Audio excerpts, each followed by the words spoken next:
This weekend I learned that in a South African country, in South African language, that the word for hello is I see you.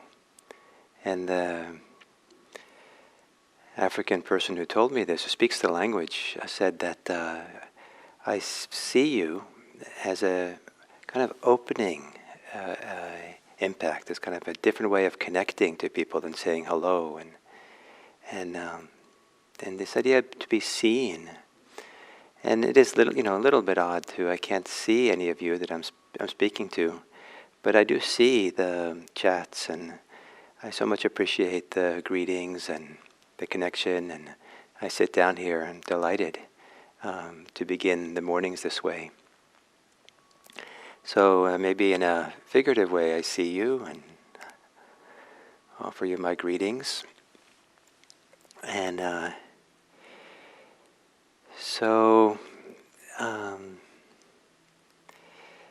in important ways, the breathing, how we breathe, the experience of breathing, is a reflection of what's happening in the mind.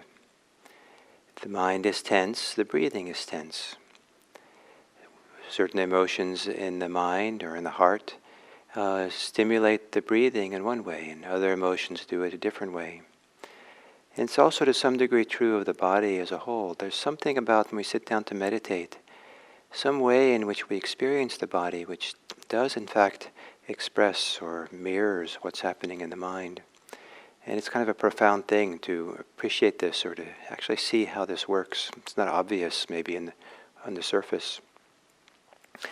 But then it works in the other direction, that as the breathing changes, it changes the mind. As the body somehow changes, it changes the mind.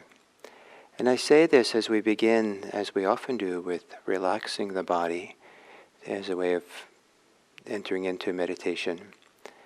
But relaxing the body and adjusting the breathing are not just done for the sake of physically settling in and being here.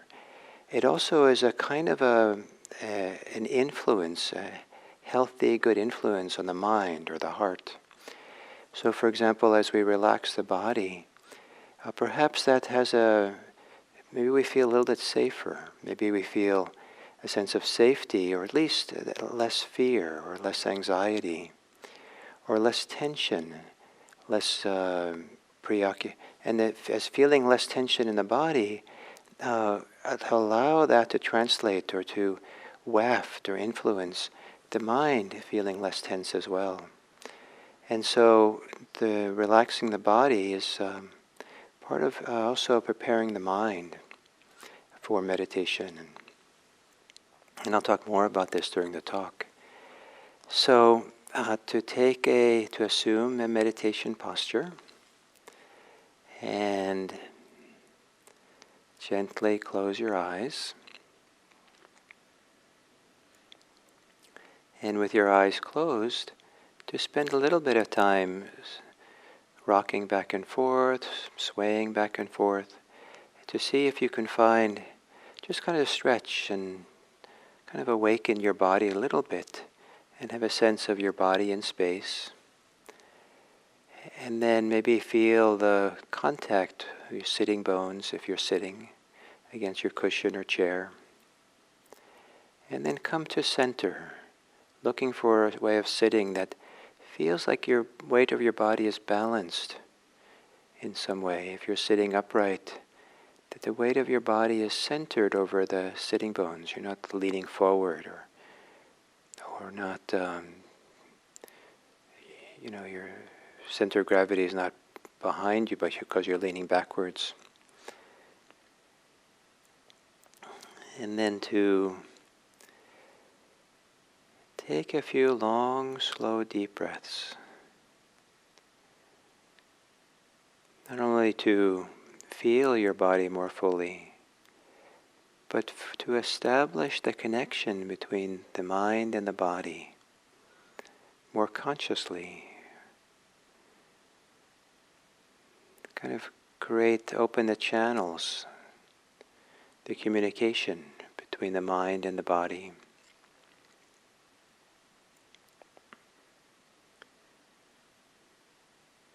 Feeling the rib cage stretch and expand as you breathe in, and feeling the same rib cage maybe collapse or contract as you settle in when you exhale.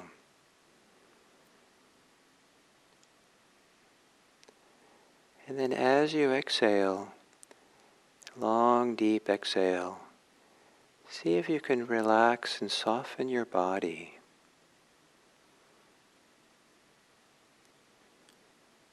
Shoulders, belly.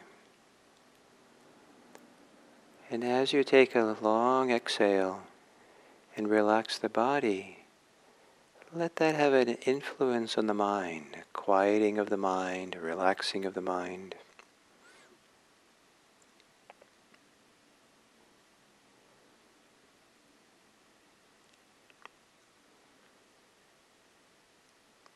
And then letting your breathing return to normal.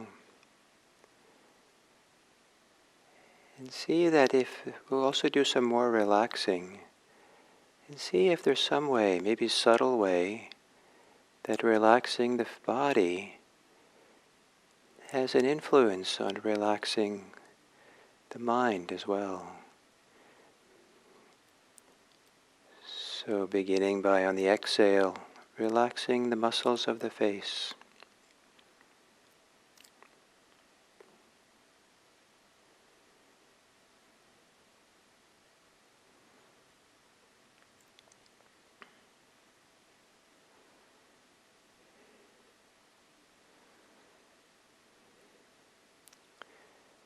As you exhale, softening the shoulders, releasing them to the pull of gravity.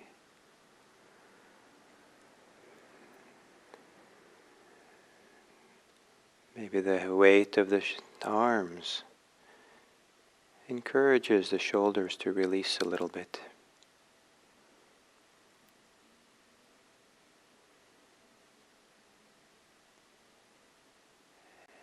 Perhaps relaxing your hands, any tightening in the fingers.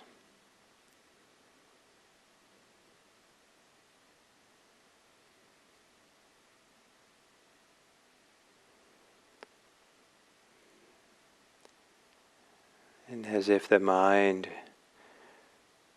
participates in the relaxation, relax the chest, the center of your chest, your heart center.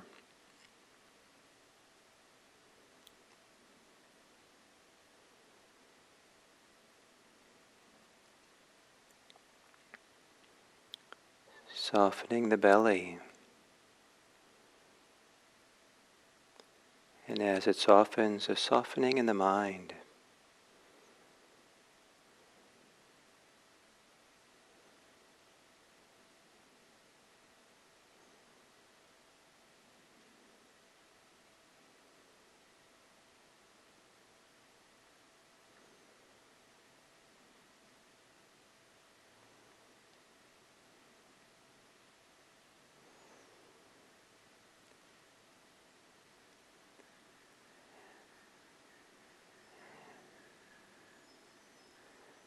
Softening in the lower waist and lower back.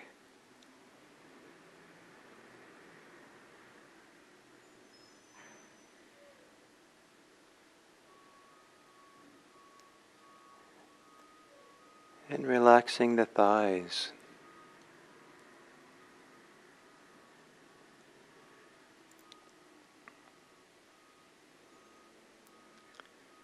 And then to feel your body in some global way.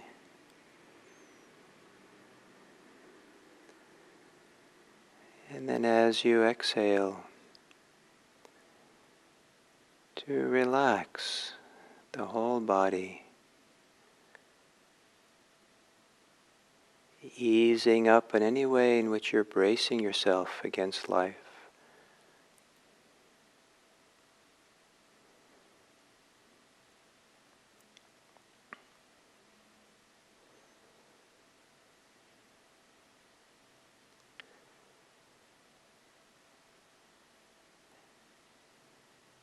And then bringing your attention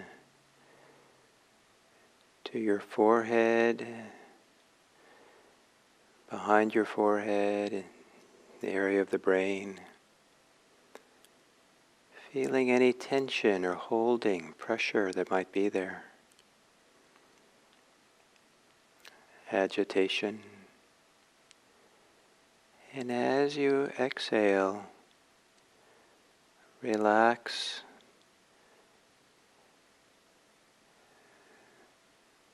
the thinking muscle. Relax the tensions and pressure associated with thinking, associated with worrying, associated with wanting.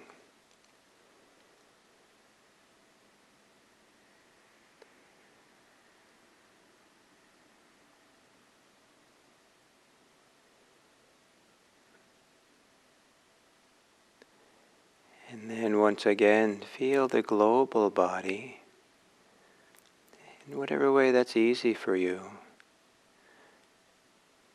to the degree to which it's easy.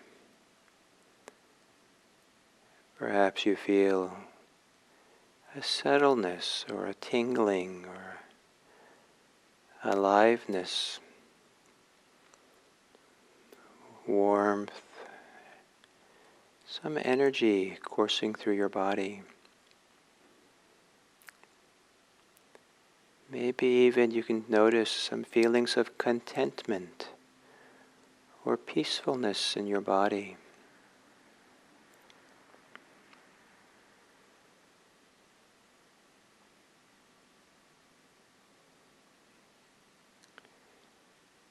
And within the body, as part of the bodily experience, become aware of breathing.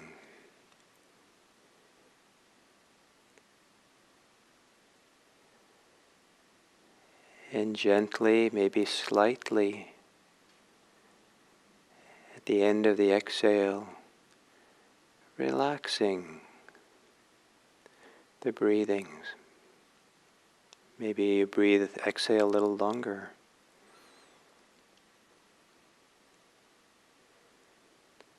At the top of the inhale, a subtle relaxation, releasing. Maybe the inhale continues a little more.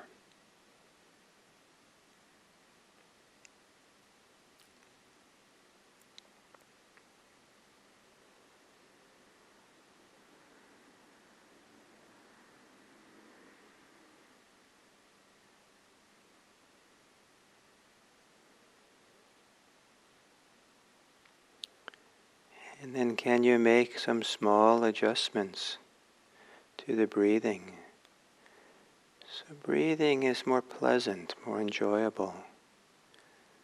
Not dramatically, but just a little bit more. Breathing a little slower, a little faster, a little longer or shorter.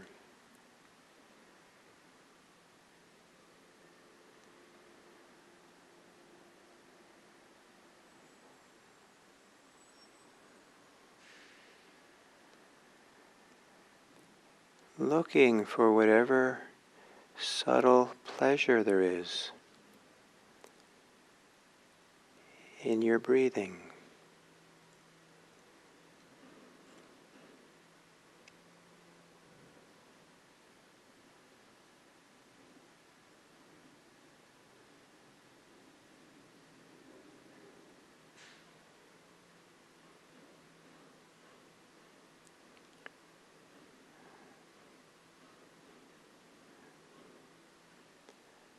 And quieting the thinking mind so there can be more intimacy with the experience of breathing.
And if there is any coziness, contentment, just being here in your body, or satisfaction, being connected to your bodily experience directly, even if it's uncomfortable.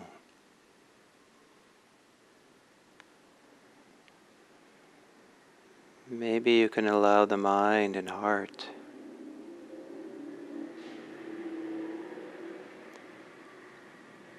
to share with some of that contentment or coziness or satisfaction.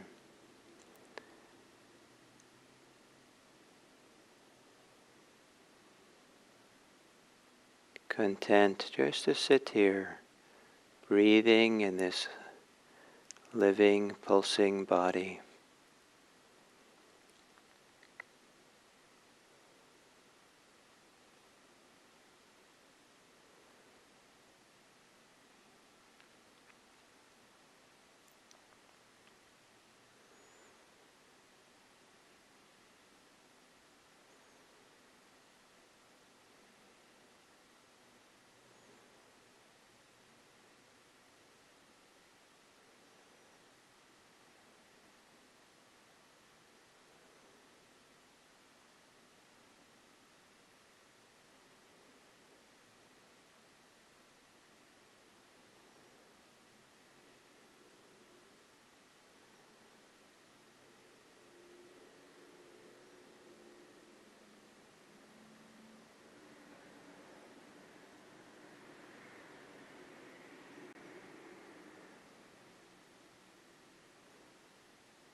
There is an intimacy and a deep connection between the mind and the body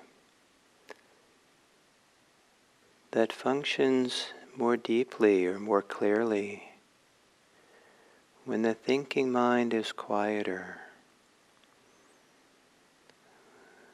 gently letting go of your thoughts, appreciating the ways in which the mind can be quieter, stiller, so that there's a richer connection, awareness of the body, breathing, and the goodness of breathing, or the relaxation of the body,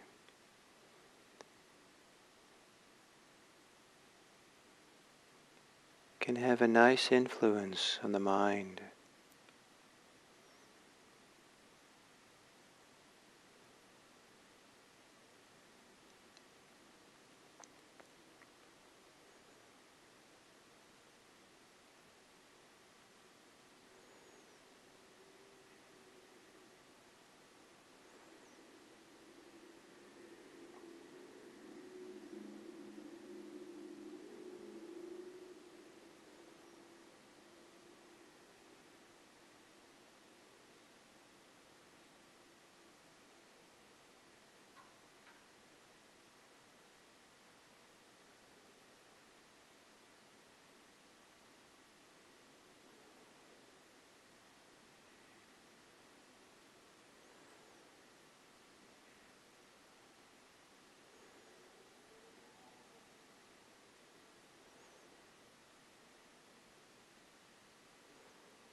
perhaps there's a way you can soften your belly more. Relax it to settle your breathing further and to reassure the mind and heart. Breathing in and breathing out.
And then when we breathe together with all breathing life. We share it with everyone else who's breathing. It's our common humanity that we all require breathing to not only to live, but for their whole inner life to be functioning well.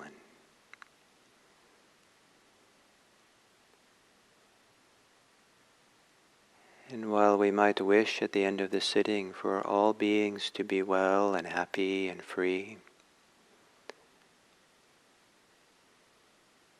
we could also wish them to have an easeful breath,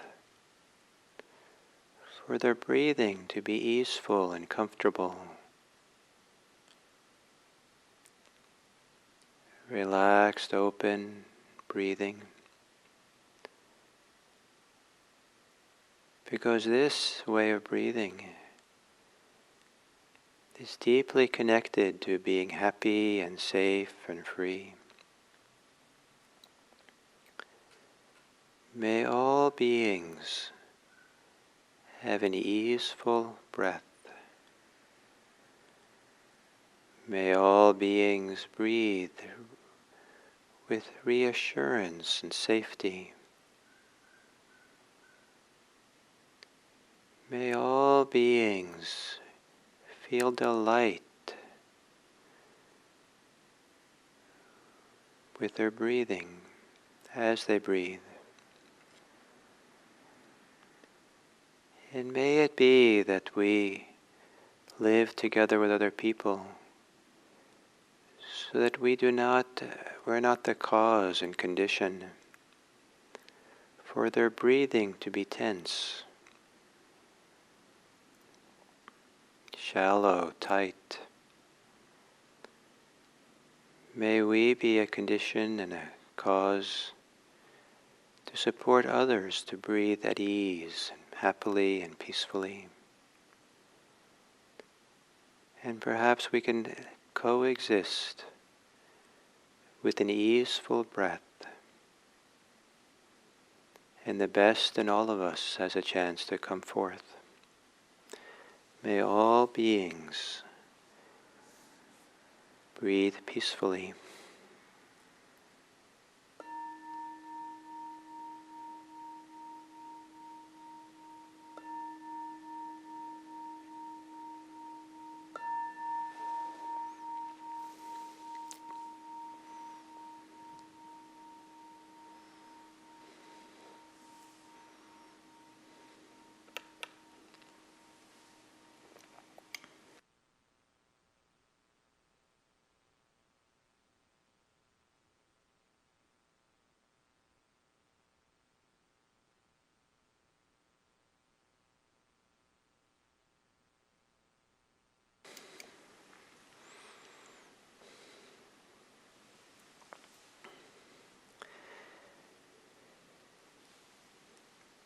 So I'd like to make a couple of announcements before giving the talk.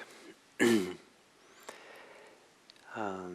mentioned some time ago that I'd like to offer you a chance to have some longer meditations in the morning, like we're doing here.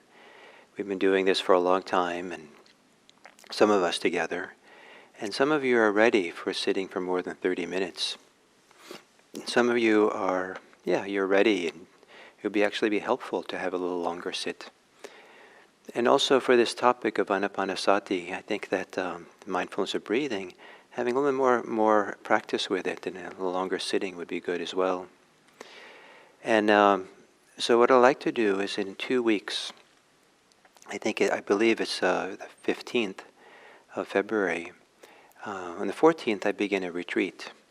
And so I'd like to integrate the morning sitting with the retreat and the retreat with the morning sitting, and have our sitting start at 6:45 California time, so 15 minutes earlier than we usually do, so we can have 45 minutes together.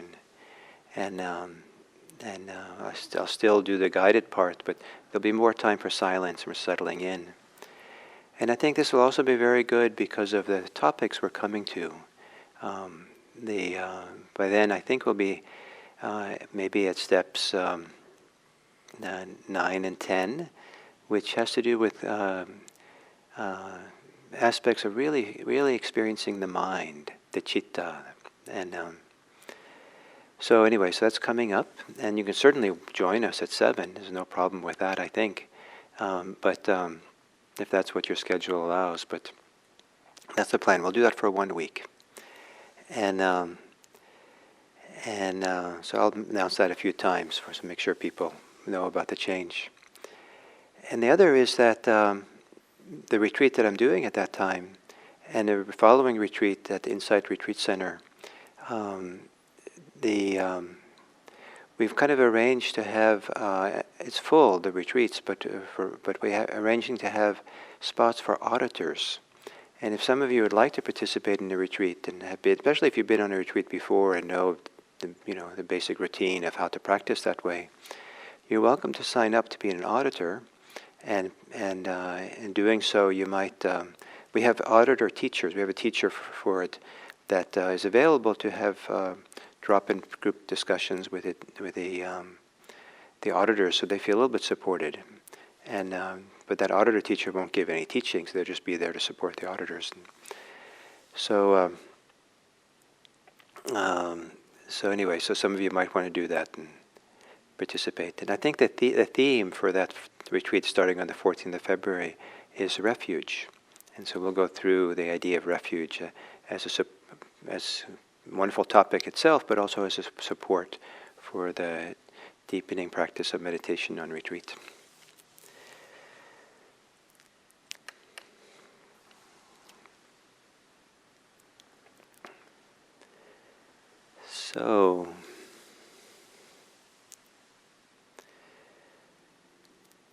So last week for Anapanasati talked about the steps 5 and 6.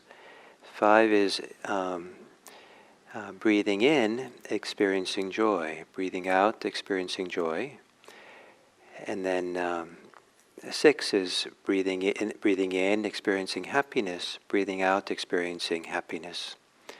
And the movement from joy to happiness is a move towards tranquility.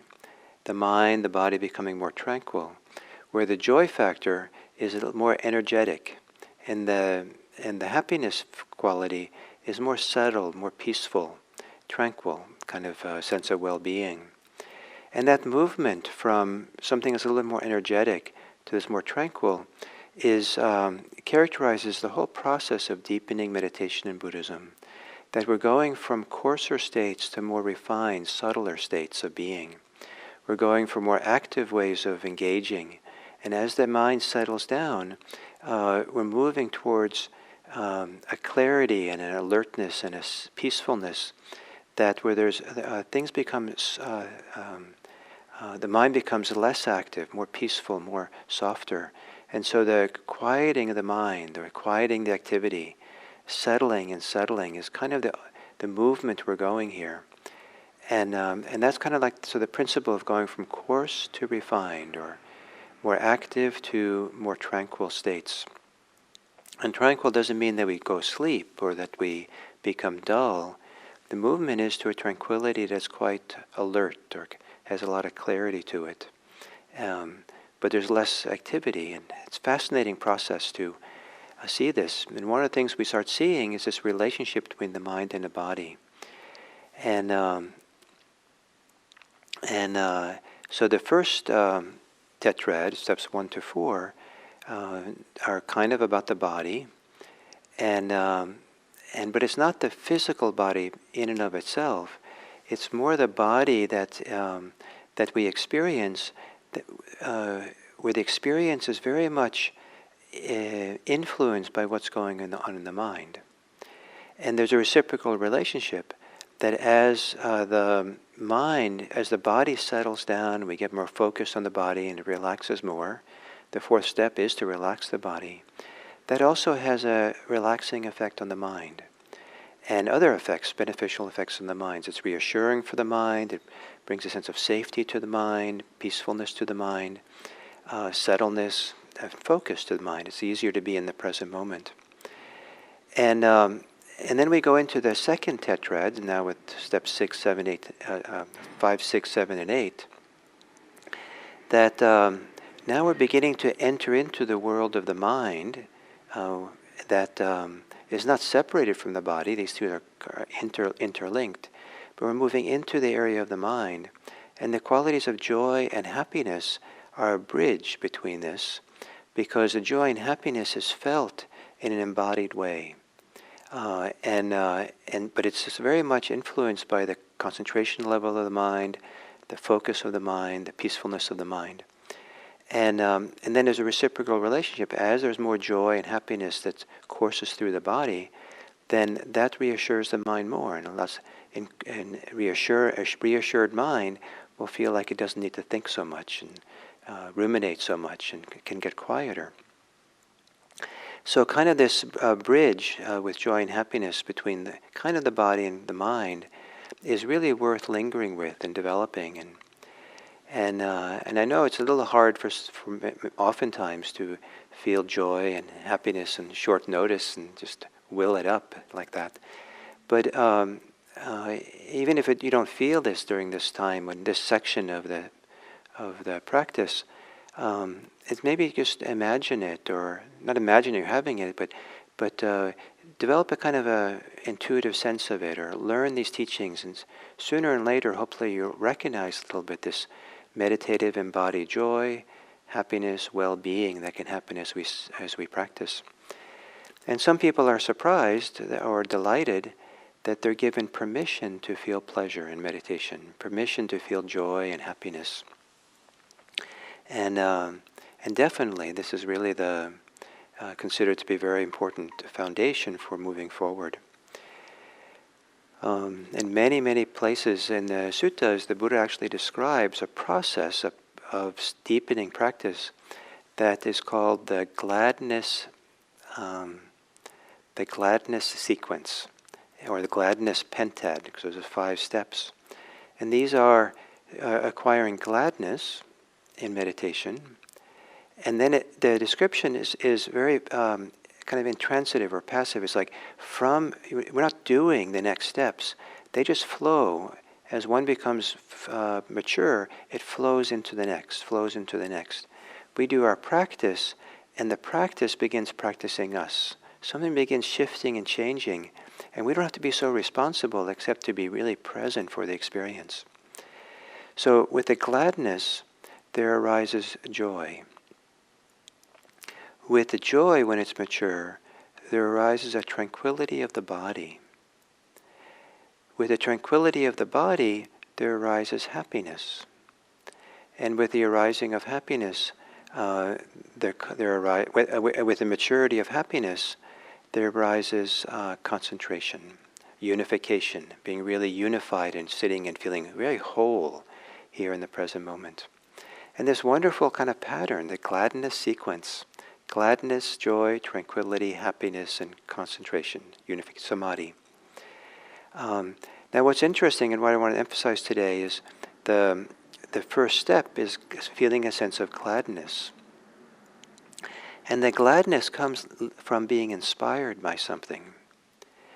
And this, the Buddha really understands the value of becoming inspired, being gladdened, being delighted by some aspects of what's happening in our practice or in our lives, so that that certain kind of gladness, that we don't get lost in our thoughts and stories and imagining over and over again what happened, but we use our imagination just enough to have that gladness begin settling us into the present moment more and more, settling us into the body. And this use of the imagination to help us, to not make us go wandering away, but using the imagination to allow us to be inspired, is one of the supports for meditation practice. And how that inspiration can be not forced, not imaginary, not an avoidance of the present moment, but really a support for really connecting in a deeper and deeper way, in an honest way with what's really happening in our lives, what's really present, is one of the great benefits of Dharma practice.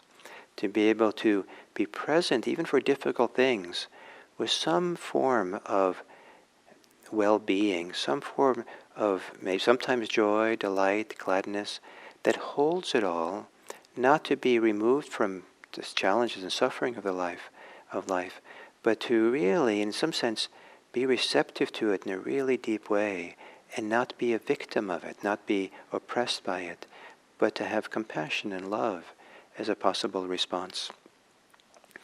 So what I'd like to do for the next maybe couple of days, and we'll see how far we go, is talk a little bit more about the Buddha's emphasis or use of imagination, focus on teachings on imagination, both as what gets in our way for meditation, interferes with it, but also in ways in which it supports meditation. And this seems like a very nice bridge between the mind and the body. It's, this part where we're talking about joy and happiness, but because this imagination is very much to do with this happiness and joy qualities, and to how to evoke joy and happiness, gladness with what inspires us through by thinking about it or something. So that's the topic, and hopefully you'll get a sense as we go through these teachings that how it's useful in connecting you to these steps 5 and 6, joy and happiness, and creates a very good foundation for the continued settling, becoming more tranquil, the mind becoming more peaceful. It's a preparation for that, so we can start looking more deeply at the mind itself, and the quieting, settling, pacifying of the mind, so that it becomes an instrument of awakening. So that's the introduction for this week, and I look forward to our time tomorrow, and delighted to share this time with you. Thank you.